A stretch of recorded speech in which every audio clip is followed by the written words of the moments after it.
Oke, jadi prinsipnya gini, kita akan bahas tentang metode pelaksanaan produksi ini. Cuman seperti yang kemarin, outputnya kita tujuannya adalah kalian bisa bikin metode pelaksanaan pekerjaan produksi. Tapi jangan dipotong-potong. Jadi harus utuh dari awal sampai dengan akhir pekerjaan. Jadi yang kalian ambil dari jurnal itu per potong biasanya. Tapi nanti kamu desain untuk menjadi keseluruhan.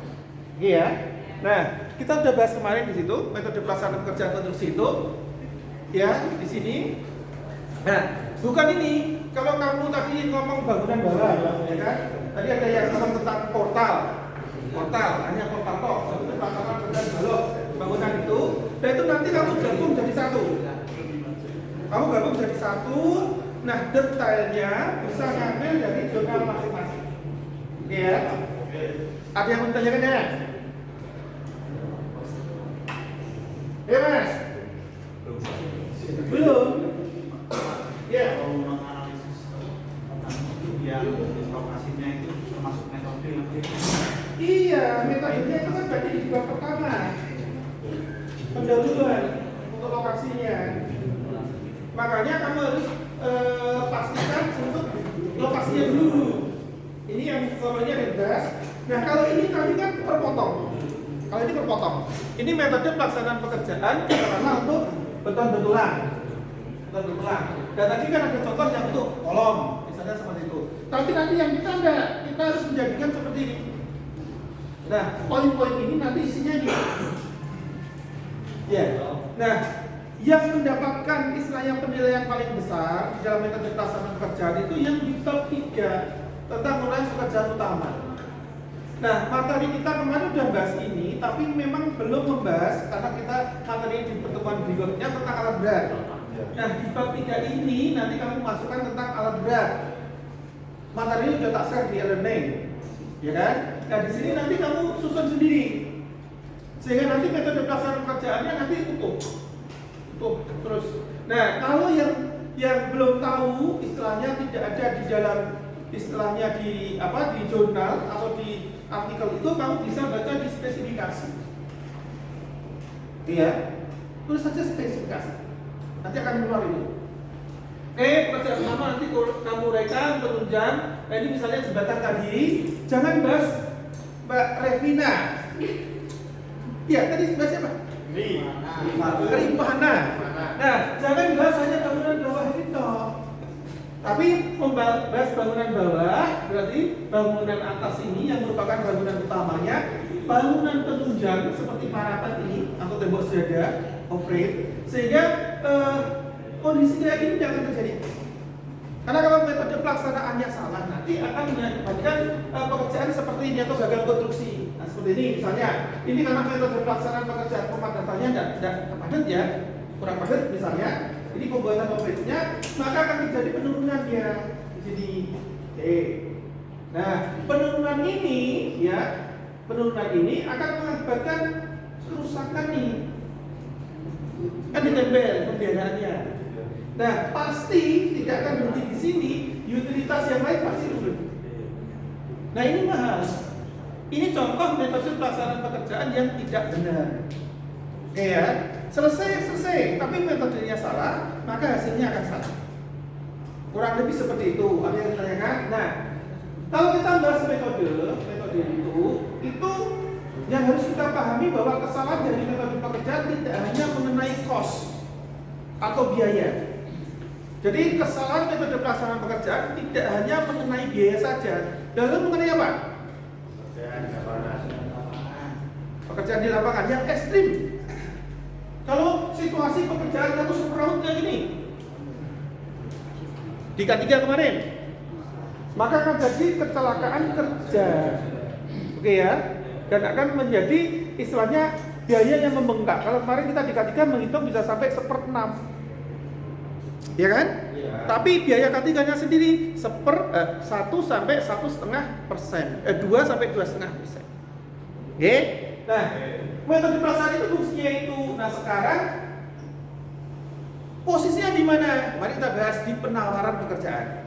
Oke, bahasnya tentang apa? Banyak hal di sana. Jadi nanti kalian intinya outputnya adalah bisa membuat pelaksanaan pekerjaan di dalam dokumen lelang ataupun nanti pada saat pelaksanaan pekerjaannya, karena metode pelaksanaan pekerjaan itu nanti ada revisi 1, revisi 2, revisi 3 dan sebagainya. Ada yang tanyakan? Ayo lah. Peralatan utama kita bahas, pekerjaan penunjangnya sudah kita bahas. Personil ini boleh dimasukkan. Oke, di situ. Nah, nanti harga penawaran, harga penawaran ini nanti kamu kembangkan di tugas besar. Karena yang sekarang, tahapan sekarang nanti sampai UTS kan kita belum bahas untuk harga. Harga berarti nanti RAB, RA. Nanti di tugas besarnya kalian bikin RAB sampai dengan schedule. Oke, ada yang tanyakan lagi? Ayo. Masih ya, Pak? Tanyakan. Ini lah. Biar resep. Biar, ini Pak.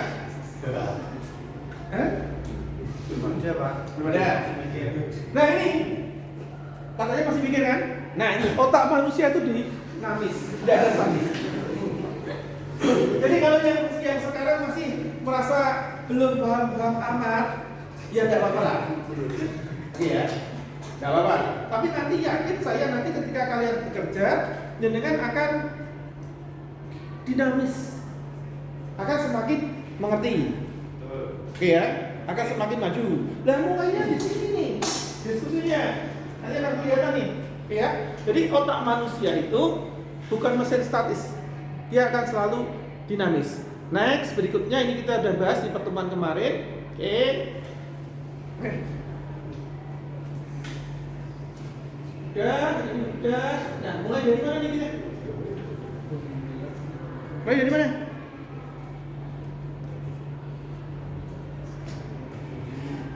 Ya mulai dari sekarang. Nggak usah menunggu. Ya? Oke, sekarang mulai. Kita tidak perlu menunggu waktu. Mulai dari sekarang. Nah, sekarang kamu bisa istilahnya memodifikasi, karena nanti mahasiswa itu harus bisa memodifikasi. Ya, ini kan kamu mencontohnya ini tadi. Ya, dari jurnal. Terus ini kamu memodifikasi. Nantinya kan bisa memanipulasi. Oke, kamu tambahin dan nanti setelahnya kamu bisa mandiri. Nah, nanti kapan kelihatan? Nanti saat di UTS, karena UTS nanti kan close. Opennya hanya open tugas ini. Sehingga nanti kamu hanya tiba-tiba akan mendapatkan RAB. Nah, dari RAB kamu baca RAB kok, nanti kamu udah paham bagaimana cara menyelesaikan pekerjaan yang ada di RAB. Oke? Next, ini video kemarin sudah kita lihat. Nah, seperti itu metode pelaksanaan konstruksi. Kesimpulannya adalah ini, sehingga bisa menyelesaikan pekerjaan secara efisien. Tentunya nanti bab 5 kalian harus berisi tentang inovasi yang bisa membedakan bahwa pekerjaan kalian atau metode kalian lebih baik daripada yang lain, sehingga klien nanti atau dinasnya nanti lebih percaya, istilahnya memasrahkan pekerjaan itu kepada kalian. Jadi outputnya nanti terakhir kalian harus bisa membuat metode pelaksanaan pekerjaan sehingga bisa meyakinkan orang lain bahwa kalian mampu mengerjakan pekerjaan itu.